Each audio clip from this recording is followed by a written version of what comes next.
Камкордук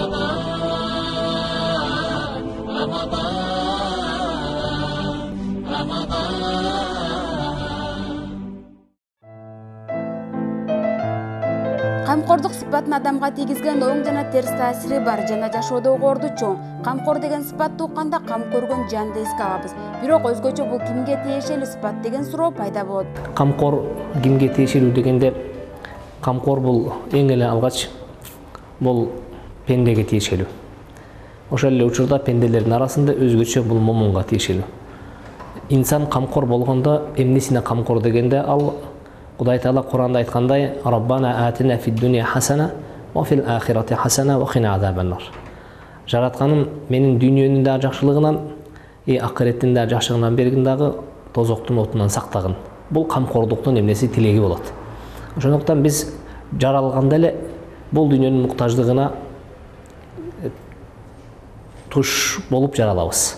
Же болбосо бул дүйнөнүн муктаждыгынын артынан жаралабыз.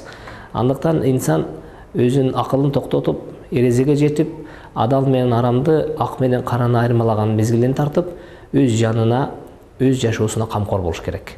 Ал деген сөз өзүнүн жеген оокаты да адал болуш керек, кылган эмгеги да адал болуш керек, бергени да адал болуш керек, алганы да адал болуш керек.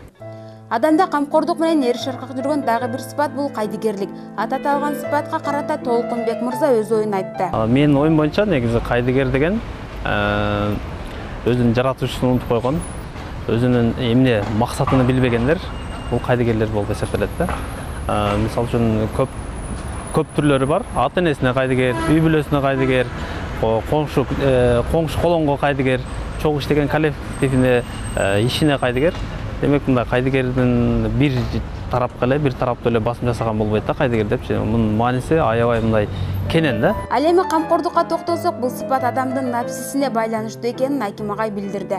Пайгамбар саллаллаху алейхи ва саллям "Аль-каййису ман дана нафсаху ва амила лима ба'дал маут" деген. Акылдуу инсан бул кайсыл инсан? Бул өз напсисине чыгып, эртеңки күндүн камын көргөн адам деген. Мына ошол камкор киши. Эртеңки күндүн камын көрүү деген эмне? Ал Кудай Тааланын ыраазычылыгына жете турган туура амалдарды, туура иштерди жасап өтүү. Кайдыгерлик бул терс сапаттардын бири болгондуктан албетте адамга залакасын тийгизбей койбойт. Толкунбек мырза кыргыздын макалы менен мисал келтирип төмөнгүчө айтып өттү.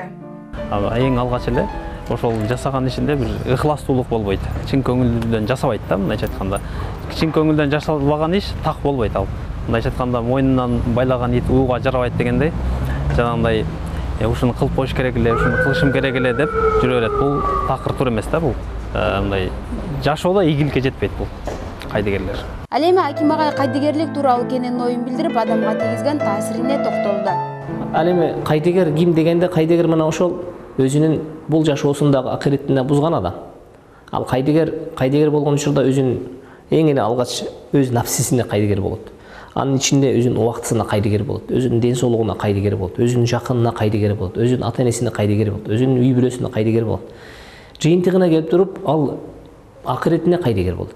Камкор болуу менен коомчулуктагы чоң бир маселени чечип алабыз. Андыктан бул сыпат адамда ар дайым болуп турушу керек дегендер да болбой койгон жок. Анын пайдасы деген, мисалы үчүн биз мисалы үй бүлөбүзгө кам көрсөк, балабыздын, кызыбыздын эмне кылып атканын билип турган болсок, албетте бул коомчулук кичинекей эле нерсе бул.